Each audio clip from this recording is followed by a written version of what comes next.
નમસ્કાર મિત્રો, આજની આ પ્રેસ વાર્તામાં ઉપસ્થિત પ્રદેશના સહપ્રવક્તા દીપકભાઈ, પ્રદેશના સહપ્રવક્તા જયેશભાઈ, પ્રદેશ વિદેશ સંપર્ક વિભાગના દિગંતભાઈ સોમપુરા અને યુકેથી વિશેષ પધારેલા દીપકભાઈ પટેલ આપની વચ્ચે પ્રેસ વાર્તામાં ઉપસ્થિત છે। હું દિગંતભાઈને વિનંતી કરીશ કે આપની આ પ્રેસ વાર્તા આપને સંબોધશે। દિગંતભાઈ। નમસ્કાર સૌ મિત્રોને ખૂબ ખૂબ નમસ્કાર। આગામી લોકસભા ચૂંટણીઓની જે તૈયારીઓ અત્યારે દેશભરમાં ચાલી રહી છે, એમાં દેશમાં તો જે એનો જે ઉત્સાહ છે, એની સાથે જે વિદેશોમાં પણ જે ઉત્સાહ છે, એની પણ દુનિયાભરના અનેક સરકારો એની નોંધ લઈ રહી છે। ભારતમાં આ વખતની જે ચૂંટણી થવાની છે લોકસભાની, એના માટેનો એક વિશેષ એક ઉત્સાહ લોકો માટે ખાસ એ છે કે ભારતીય જનતા પાર્ટીના વડાપ્રધાન ત્રીજી વખત પણ ભારે બહુમતીથી વડાપ્રધાન બને એવું એક માહોલ સર્જાઈ રહ્યો છે। દેશમાં આના માટેની એક ઉત્સાહની લાગણી હોય એ સમજી શકાય, પણ સાથે સાથે વિદેશમાં પણ આના માટેનો જે ઉત્સાહ છે એની પણ નોંધ બહુ મહત્ત્વની છે। ખાસ કરીને જો અમેરિકા જેવા દેશની વાત કરીએ તો અત્યાર સુધીમાં લગભગ 17 જેટલા સ્ટેટમાં અમેરિકામાં રહેતા મૂળ ભારતીયો અને ગુજરાતીઓએ મોદી સાહેબના સપોર્ટ માટે કાર રેલીનું આયોજન કર્યું છે। સાથે સાથે યુકેમાં પણ એવી રીતે કાર રેલી થઈ। જ્યારે ચૂંટણીની તારીખો નક્કી થઈ એ જ દિવસે યુકેમાં 400 ગાડીઓની કાર રેલી મોદી સાહેબના પ્રમોશન માટે અને એમના સહકારને એમના સપોર્ટ માટેની ત્યાં એક રેલીનું આયોજન કરવામાં આવ્યું હતું। એનું આયોજન કરનાર આપણા દીપકભાઈ પટેલ, જે ઓવરસીઝ ફ્રેન્ડ ઓફ બીજેપીના સેક્રેટરી છે, લંડન રહે છે। એ જ રીતે અનેક દેશોમાં, ઓસ્ટ્રેલિયામાં પણ આ રીતે થઈ।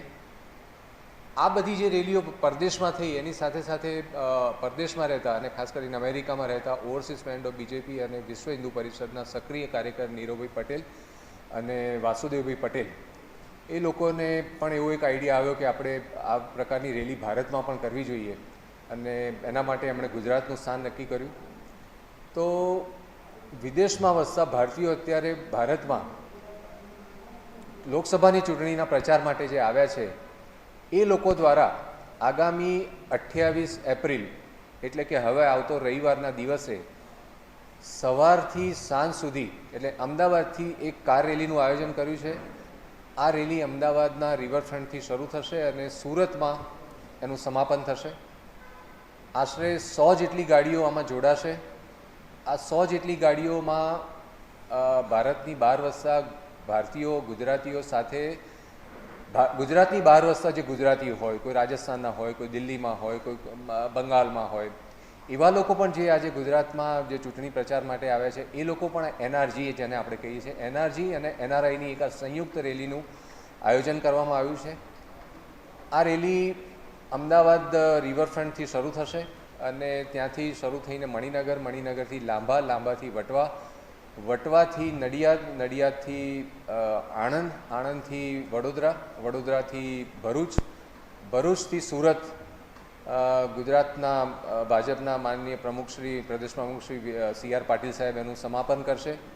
તમામ આવેલા એનઆરજીનું તેઓ ત્યાં સ્વાગત પણ કરશે અને સાથે એમની સાથે એક ભોજન પણ કરશે અને એમની સાથે એક વાર્તાલાપ પણ કરશે અને એમનો અનુભવ પણ એમની જાણશે કે ભાઈ તેઓ ભારતમાં આવ્યા છે, ગુજરાતમાં આવ્યા છે ચૂંટણી પ્રચાર માટે, તો એમનો અનુભવ કેવો રહ્યો। અત્યારે ગુજરાતમાં અને ઇન્ડિયામાં જે વાતાવરણ, જે ગરમીનું વાતાવરણ છે આબોહવા પ્રમાણે, એને કારણે ઘણા એનઆરઆઈઓ ઓછા જે આવવાના હતા એનાથી થોડીક સંખ્યામાં ફેર પડ્યો છે, પણ સાથે સાથે હજી આવી રહ્યા છે। આ સંજોગોમાં પણ આ પ્રકારની રેલીનું આયોજન થવું એ ભારતના ઇતિહાસમાં સૌથી પહેલીવાર થઈ રહ્યું છે। વિદેશમાં રહેતા લોકો ગુજરાતમાં, ભારતમાં આવીને આવો પ્રચાર પ્રસાર કરે એ આ પહેલી જ ઘટના છે। આ રેલીમાં, એનઆરઆઈ અને એનઆરજીની રેલીમાં રાજસ્થાન, મહારાષ્ટ્ર, પંજાબ, મધ્યપ્રદેશ, આ પ્રદેશના લોકો પણ જે એનઆરજી જે ચૂંટણી પ્રચારમાં આવ્યા હશે, એ લોકો પણ આ ચૂંટણી કાર રેલીમાં અમારી સાથે જોડાવાના છે।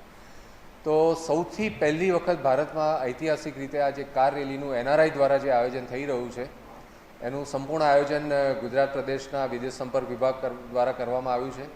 અને આ 28મીએ સવારે રિવરફ્રન્ટ જે કોર્પોરેશનની ઓફિસ છે ત્યાંથી એની શુભ શરૂઆત થશે અને સાંજે સુરત ખાતે CR પાટીલ સાહેબ એનું સમાપન કરાવશે અને આવેલા તમામ NRI NRG સાથે સંવાદ કરીને એમની સાથે ડિનર કરીને બધાને માર્ગદર્શન પણ આપશે.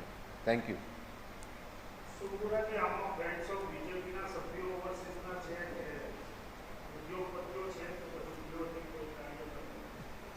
આ કાર રેલીમાં જે લોકો જોડાયા છે કોઈને કોઈ રીતે ત્યાં વ્યવસાય કરતા હોય, ઉદ્યોગ કરતા હોય, એ એમની પ્રાથમિકતા હોય, પણ સાથે સાથે ભારતના વિકાસમાં અને ગુજરાતના વિકાસમાં એમનો જો કોઈક રસ હોય ને એમને એમ થતું હોય કે ગુજરાત જવું જોઈએ, ભારત જવું જોઈએ અને મારે એના માટે કંઈક જો કરવું હોય, વિદેશમાં રહીને પણ એમને ભારતની માતૃભૂમિ માટે એમને જો કંઈક લાગણી હોય તો એ લોકો આ રીતે પ્રચાર પ્રસારમાં તો આવતા હોય, પણ સાથે સાથે આજે રેલીનું આયોજન કર્યું છે તો એમાં ઘણા બધા સમુદાયો જોડાયા છે. ઓવરસીઝ ફ્રેન્ડ ઓફ BJPનો આમાં પૂરો સપોર્ટ છે. એવી ઘણી બધી સંસ્થાઓ જે પરદેશમાં કાર્યરત હોય, જે ગુજરાતમાં અને ભારતના હિતમાં કામ કરતી હોય, એ પણ આમની સાથે સંકળાયેલી છે. એટલે જે જોડાયા છે એ લોકો વ્યવસાયિકો પણ છે, ઉદ્યોગપતિઓ પણ છે અને કર્મચારીઓ પણ છે, રિટાયર્ડ લોકો પણ છે.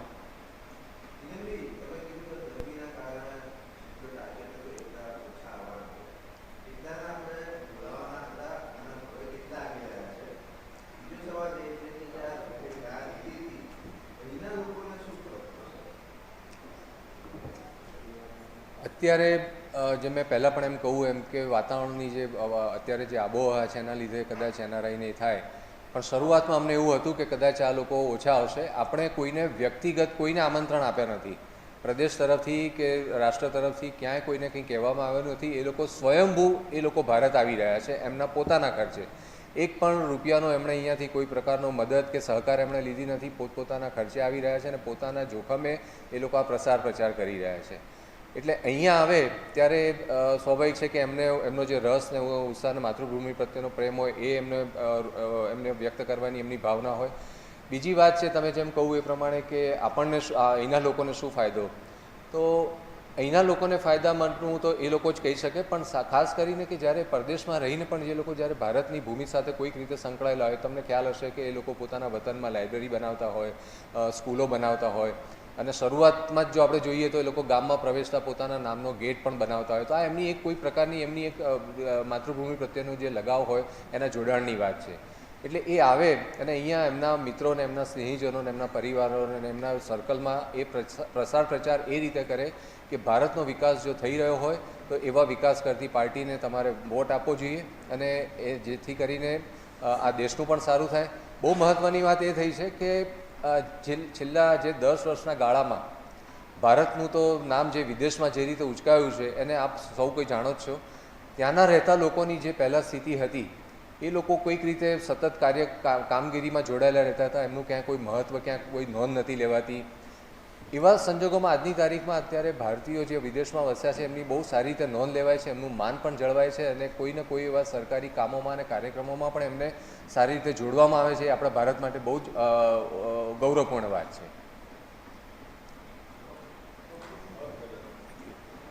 Thank you. આભાર મિત્રો. Thank you.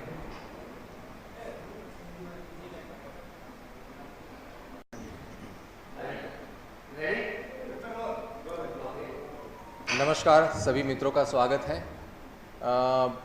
विदेशों में रहने वाले मूल भारतीय और गुजरात के बाहर रहने वाले गुजराती आने वाले चुनाव के, लोकसभा के चुनाव के लिए आज गुजरात में चुनाव प्रचार में और प्रसार के लिए जो ये आए हुए हैं, उनके द्वारा और गुजरात भाजपा के विदेश संपर्क के सहयोग से भारत में पहली बार विदेशों में रहने वाले NRI और NRG के साथ एक कार रैली का आयोजन आने वाली 28 अप्रैल को रविवार को अहमदाबाद से लेकर सूरत तक का आयोजन किया है.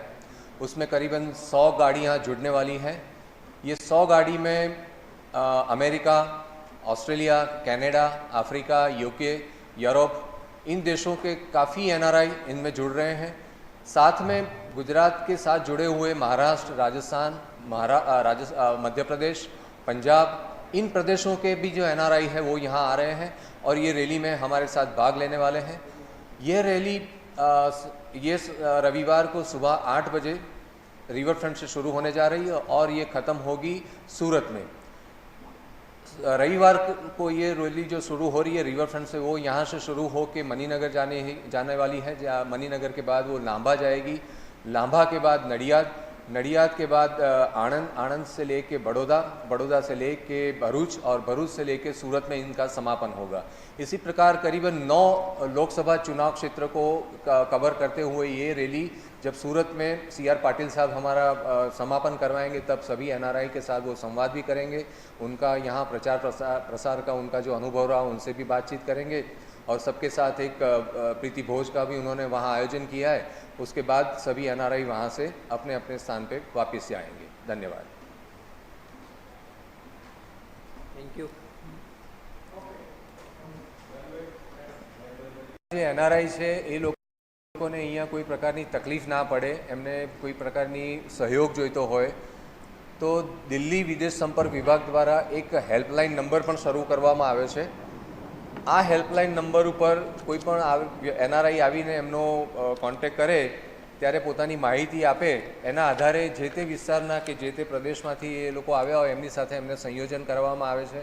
દાખલા તરીકે આફ્રિકાથી કોઈ NRI આવ્યું હોય ને એ દિલ્હી આ હેલ્પલાઇન નંબર ઉપર સંપર્ક કરે તો દિલ્હી ઓફિસ એમને ગુજરાત સાથે એમને સંપર્ક કરાવી દે કે તમે ગુજરાતમાં દિગંત સોમપુરા કે ગુજરાત વિદેશ સંપર્ક વિભાગનો સંપર્ક કરો, જેથી કરીને એમને અહીંયા એમના પ્રસાર પ્રચારમાં એમને શું એમને સહયોગ જોઈએ છે એની એમને માહિતી મળી રહે।